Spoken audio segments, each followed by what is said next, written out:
¿Verdad o pesadilla? Hombre lobo, el mito y la ciencia.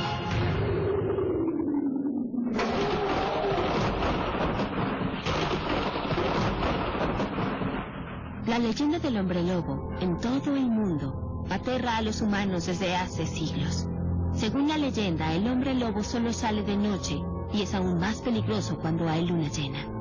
Pero lo que la mayoría no sabe es que los hombres lobo no eran raros hace unos siglos. Eso es lo que nos dice la tradición europea. En las remotas aldeas alpinas del este de Francia, las campanas de las iglesias le avisan a los habitantes que todo está bien. Pero hace 4 siglos, las campanas tenían otro significado. En 1573, el terror invadía esas tierras. En la aldea se corrió el rumor de que un monstruo acechaba en los campos y devoraba mujeres y niños.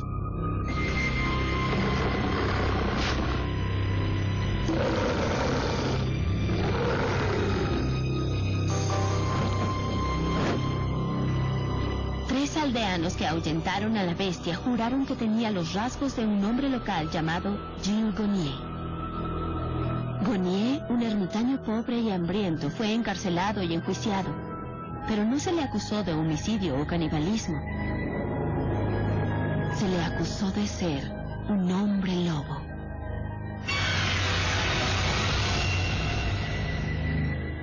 Un antropófago disfrazado de hombre es una leyenda de maldad tan antigua como el tiempo.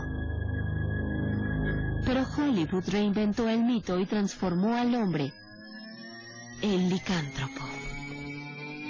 Las noches de luna llena, según la historia, el demonio interior toma control.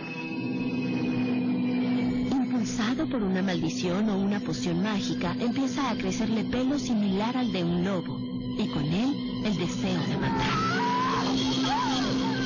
En la actualidad, el hombre lobo sigue siendo uno de nuestros mitos más perdurables, pero ¿existieron en realidad? Los libros antiguos registran miles de supuestos casos. Este contiene la historia del hombre lobo más famoso del siglo XVI, Gilles Gonier. En él, sus acusadores declaran que vieron un hombre lobo. ¿Pero vieron un lobo que parecía un hombre? ¿O un hombre que parecía un lobo? Esto no es maquillaje de Hollywood. Es bello real. Todos los años, el Circo Internacional de Roberts recorre México, deleitando a niños y adultos. La mayoría de sus actores son desconocidos. Pero ningún otro circo del mundo tiene un número como el de los hermanos Gómez, anunciados como los niños lobo. Unas personas los llaman los niños lobo. Nosotros solamente decimos los niños mexicanos más famosos del mundo, Danny y Larry. El dueño del circo, Roberto Compa, y su hijo Mundo sacaron a Danny y a Larry de un carnaval cuando eran niños y los adiestraron para utilizar el trapecio y la cama elástica. Debido a un extraño trastorno médico llamado hipotricosis, tienen el rostro cubierto de vello suave y grueso, incluso en los párpados. Yo pienso que tengo 18 años con el vello. Yo pienso que no es un defecto. Yo pienso que si no lo tuviera, si no tuviera vello, nadie me tomaría en cuenta. Pero como tengo vello en el rostro, todo el mundo me mira y me gusta, de una u otra forma.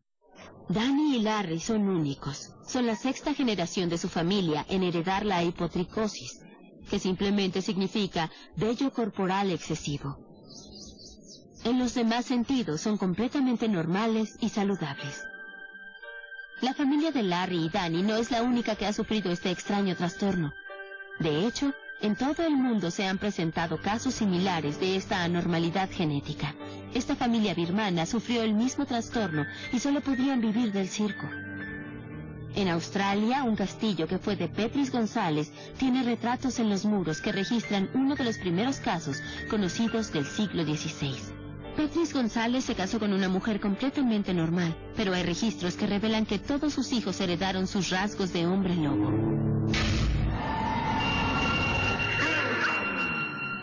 ¿Será posible que hayan malinterpretado a Gilles Gonier, el hombre lobo del siglo XVI?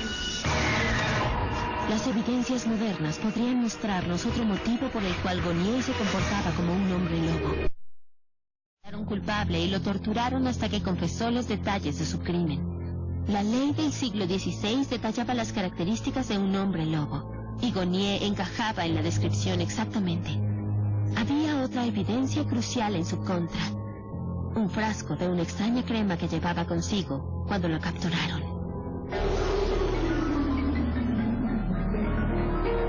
En su testimonio, Gonier dijo que había hecho un pacto con un espíritu maligno que encontró en el bosque. El espíritu le dio una poción mágica para frotar en su cuerpo. Dijo que esta poción era lo que lo transformaba en un hombre lobo.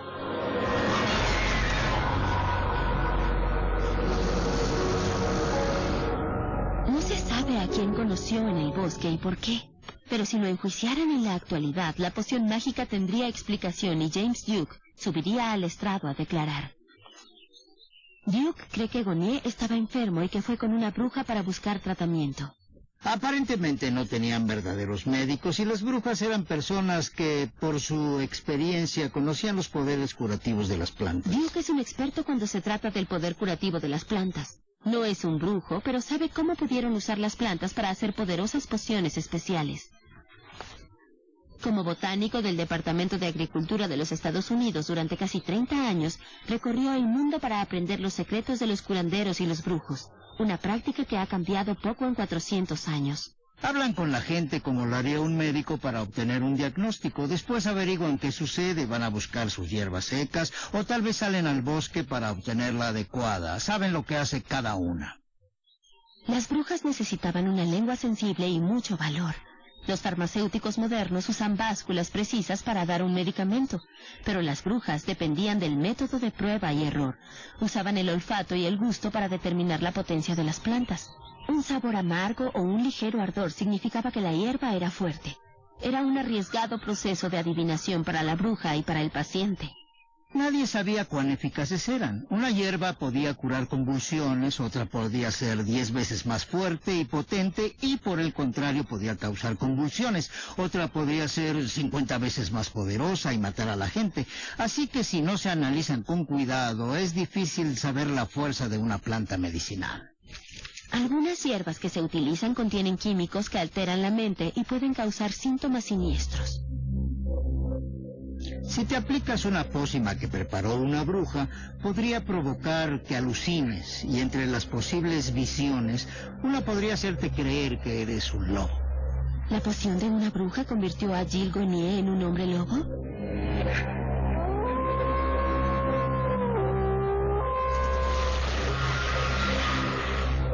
La savia se aplicaba en la piel porque si la tomaban oralmente tenía un mal sabor. A veces los hacía vomitar.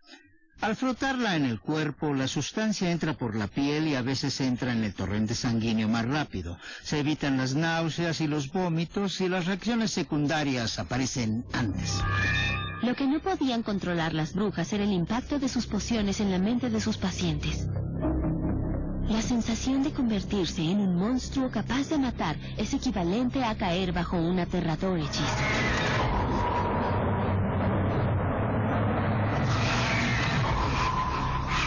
Aunque parezca increíble, hay personas que todavía utilizan estas recetas. Viven en la selva tropical de Perú. Se les llama curanderos.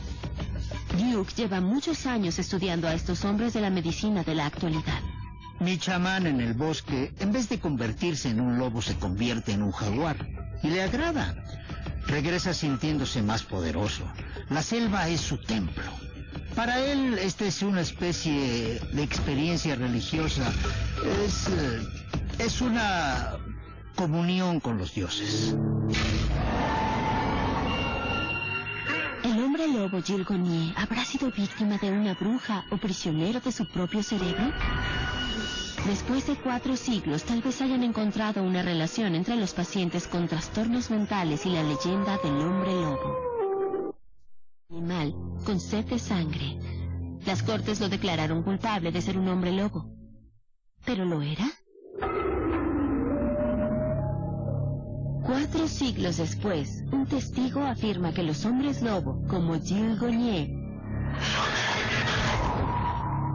tal vez no eran criminales de actos atroces, sino prisioneros de sus propias mentes. El psiquiatra a cargo, Harrison Pope, del Hospital McLean en Massachusetts, se interesó en investigar el tema de la licantropía, una enfermedad mental que provoca que las personas piensen que son animales. Entre los pacientes que atendimos en el hospital, algunos de ellos ladraban, gruñían, gateaban en el suelo, asumían una postura feral, se quedaban en el suelo o bajo la cama. Es un fenómeno fascinante que muchos de los pacientes creían que eran lobos o perros cuando existen tantos otros animales. Ahora, ¿qué sucede en el cerebro humano que provoca que las personas elijan esta alucinación en particular? No lo sabemos. Para intentar descubrir el origen de la licantropía en el cerebro, Pope y otros expertos utilizan la resonancia magnética nuclear. En los lóbulos temporales es evidente que hay una atrofia bastante grave. Los lóbulos temporales están detrás de los ojos a cada lado del cráneo. Estos desempeñan un importante papel en el oído, el olfato y la memoria. Las irritaciones de ciertas zonas en los lóbulos temporales pueden causar alucinaciones como aromas o voces imaginarios. En la mayoría de las personas se ven llenos y sanos, pero en algunos psicópatas se encogen, lo que provoca señales eléctricas anormales, llamadas descargas parciales complejas. Estas descargas se asocian con lo que los psiquiatras llaman alucinaciones fijas, como la pesadilla recurrente de ser un lobo. Supuestamente, Gilles Gonier atacó a otras 9 personas antes de ser capturado. De haber sido así, su comportamiento pudo deberse a la alucinación fija de que era un hombre lobo. ¿Un ataque del lóbulo temporal habrá sido el culpable? Gonier sufría de una grave desnutrición.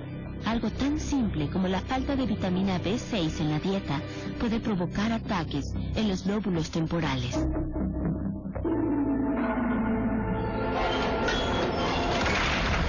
Entre 1520 y 1630, por las cárceles pasaba un desfile constante de hombres lobo. Solamente en Francia acusaron a más de 30.000. La mayoría eran rechazados, pobres de la sociedad. Negaban que eran hombres lobo, pero si era necesario, los jueces usaban torturas para obtener una confesión. Gonier y otros cedían cuando sus cuerpos estaban destrozados y no les quedaba más fuerza. Una vez que se daba el veredicto, se les concedía misericordia a través de una ejecución. La ley dictaba que debían ser quemados públicamente en la hoguera. Por un breve momento en el siglo XVI, parecía que el diablo estaba suelto y que el mundo se había vuelto loco. Mary Matoshan, de la Universidad de Maryland, piensa que todo pudo deberse a una hogaza de pan descompuesto.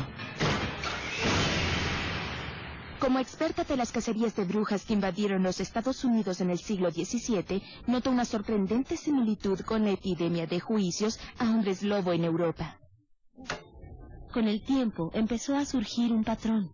Los juicios a hombres lobo parecían ocurrir durante o después de las heladas que azotaban las regiones que aparecen en azul, donde el centeno era básico en su dieta. Comparamos las zonas en las que se cosechaba el centeno con los lugares donde se enjuiciaban a las brujas y a los hombres lobo y podemos ver que increíblemente coinciden.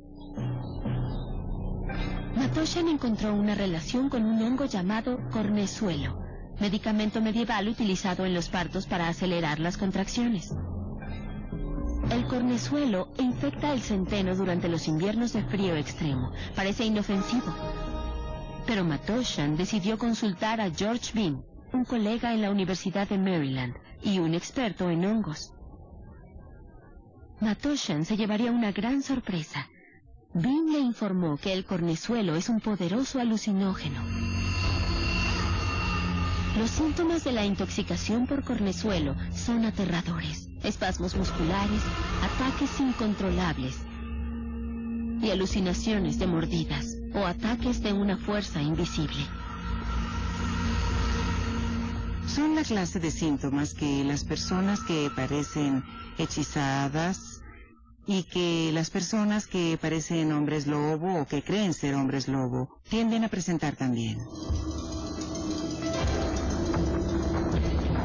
Matoshan cree que si el cornezuelo puede inducir la alucinación de ser un hombre lobo, también puede causar que toda una aldea crea que vio un hombre lobo. La evidencia es sorprendente. En el siglo XVI, todo propiciaba la aparición de hombres lobo. En las montañas de Durra, en Francia, los inviernos eran muy fríos y la nieve lo cubría todo. Cuando se derretía, el agua inundaba los valles y los llanos y destruía las cosechas de trigo. Pero el centeno, que es más resistente, sobrevivía. Si el verano era cálido, las condiciones eran perfectas para el cornezuelo. La mayoría de los acusados y sus acusadores eran pobres y desnutridos. Como resultado, durante más de un siglo, generación tras generación de campesinos ingenuos consumían pan de centeno y sufrían de convulsiones y alucinaciones provocadas por la intoxicación del cornezuelo.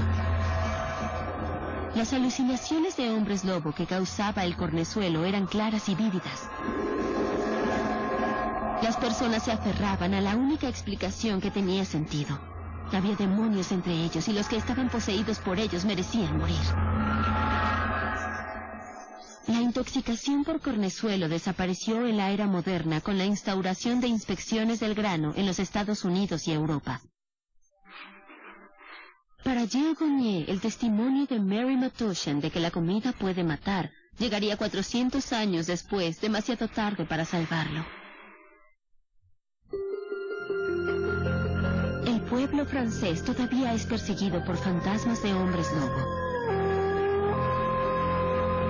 Los verdaderos lobos se exterminaron en Europa hace siglos, pero el temor original al hombre lobo todavía los invade como hace 400 años, cuando Gilles Goniet fue quemado en la hoguera. Consumidos por histeria colectiva, los aldeanos estuvieron presentes cuando se leyeron los cargos en su contra. Se había comprobado que Goniet era un hombre lobo que había cometido un asesinato atroz y brutal. Condenado por el poder del mito, fue sentenciado a morir.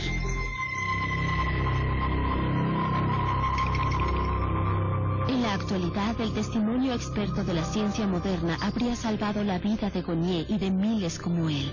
Tal vez lo envenenaron. O tal vez padecía de un trastorno mental por desnutrición. Incluso pudo deberse a un pequeño hongo en una hogaza de pan. En raras ocasiones, nacen personas con una increíble similitud a un hombre lobo, pero que están completamente sanas.